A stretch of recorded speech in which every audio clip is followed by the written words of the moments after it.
নমস্কার বন্ধুরা, আজকে আমার চ্যানেলে আবারও একটা সুন্দর কুর্তি রং করার জন্য অর্ডার পেয়েছি। তসরের চুড়িদার এটা। তো এইটার উপর আমি ফেব্রিকের রং করার আগে ভাবলাম আমার পছন্দের যামিনী রায়ের আর্ট আমি কিছুটা দেব। যেমন নকশাই হোক না কেন তার মধ্যে একটু যামিনী রায়ের আর্ট থাকলে হয়তো বা ভালো লাগে, কারণ আমার ফিগার আঁকা খুব পছন্দ। সেই জন্যই যামিনী রায়ের একটি আর্ট আমি এখানে এঁকেছি এবং এখন সেটাতে আমি রং করছি। মিডিয়াম 1 মিশিয়েছি, নাহলে কালার বড্ড ঘন লাগবে।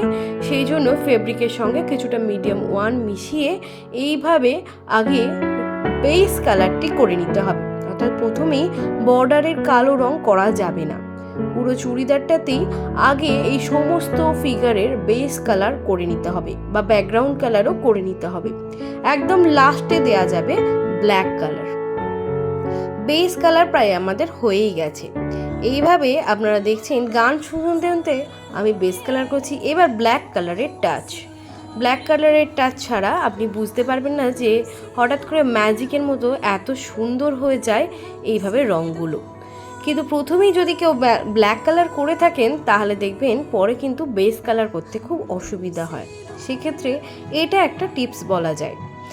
আমি এখন গান শুনতে শুনতে মন দিয়ে এইভাবে ব্ল্যাক কালার দিয়ে এই জিনিসটাকে সুন্দর বানানোর চেষ্টা করছি, অর্থাৎ যামিনী রায়ের আর্টের ফিগারগুলো সুন্দর করছি।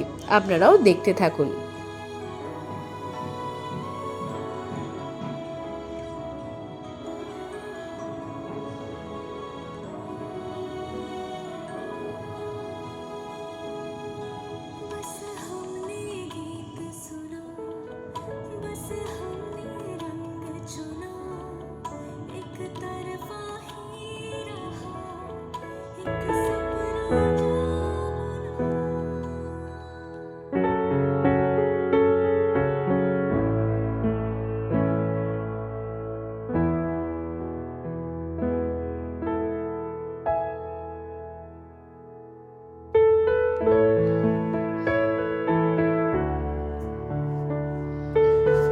এইখানে যে কাজটি দেখছেন এটি আছে সাইডে, অর্থাৎ জামাটি পরলে এটি আপনার থাইয়ের এই সাইডটাতে পড়বে।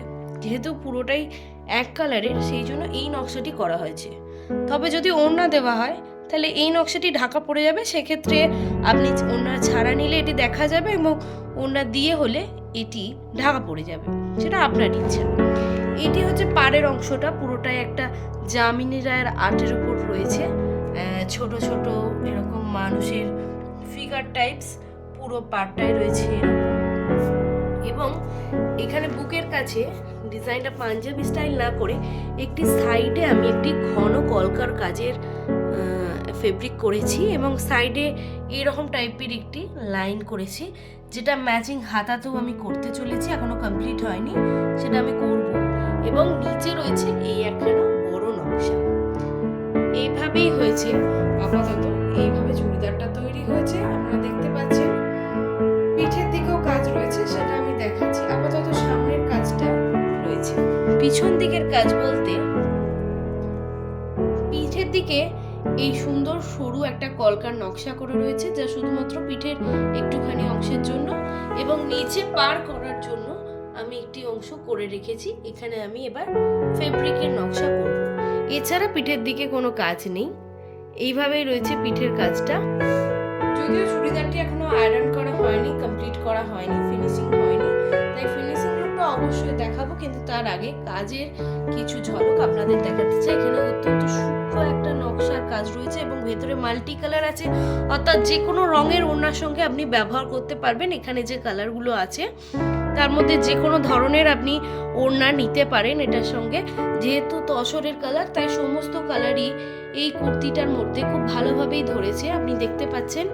এবং এইভাবে বুকের কাছের কাজটি এবং হাতার কাজটি আমি এবার আপনাদেরকে করে দেখাবো।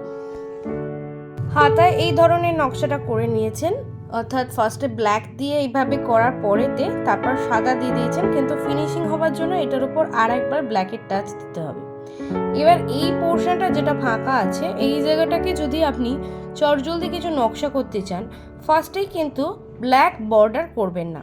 আগে যে কোনো কালার দিয়ে আগে একটা নকশা করে নিন, জাস্ট আমের মতো। তারপর ব্ল্যাক বর্ডার দিলেই দেখবেন ম্যাজিকের মতো কি সুন্দর হয়ে যাচ্ছে। আমি জিনিসটা আপনাদের দেখাতে চললাম। এইভাবে ছোট ছোট আমরা কিছু ব্লু দিয়ে নকশা আগে এঁকে নেব। এইবার ব্ল্যাক দিয়ে ম্যাজিকটা আপনাদেরকে দেখাবো। দেখুন আমার হাতা এবার রেডি হয়ে গেছে। ব্ল্যাক এবং হোয়াইটের কম্বিনেশন দিয়ে এরকমভাবে করতেই একটা সূক্ষ্ম নকশার মতো মনে হচ্ছে, অথচ আমি কিন্তু সূক্ষ্ম নকশা সেরমভাবে কিছু আঁকিনি। প্রথমে কিছু বেস কালার দিয়ে আর পরে সরু তুলি দিলেই এভাবে তৈরি। আমার চুড়িদার অলমোস্ট তৈরি, দেখে নিন আপনারা ফাইনাল লুকটা আপনাদেরকে দেখাচ্ছি। মাঝে মাঝে কিন্তু স্টোন দিয়েছি যাতে সেগুলো আলো পড়লে ঝকঝক করে। এবং এই হচ্ছে আমার পাড়ের দিকের অংশটা আপনারা দেখতে পাচ্ছেন, এবং এই হচ্ছে পাঞ্জাবির মতো বুকের কাজ, এই হচ্ছে হাতার কাজ আপনারা দেখতে পাচ্ছেন। এছাড়াও এইটি হচ্ছে সাইডের কাজ, অর্থাৎ এটি আপনার পড়বে থাইয়ের কাছে যদি ওড়না না নেন, আর ওড়না নিলে এই জায়গাটি ঢাকা পড়ে যাবে। চুড়িদারের সামনের লুকটা দেখলেন, এবার দেখায় চুড়িদারের পিছন দিকের লুকটা। ব্যাক সাইড লুকটা দেখুন, এই হচ্ছে ব্যাক সাইডের একটা সরু কলকা যেটা সরু তুলি দিয়ে এঁকেছি, এবং হাতা তো দুদিকেই রং করা এইভাবেই, এবং নিচে একটি সরু পার করা হয়েছে যেটি পেছন থেকেও একটুখানি দেখা যাবে।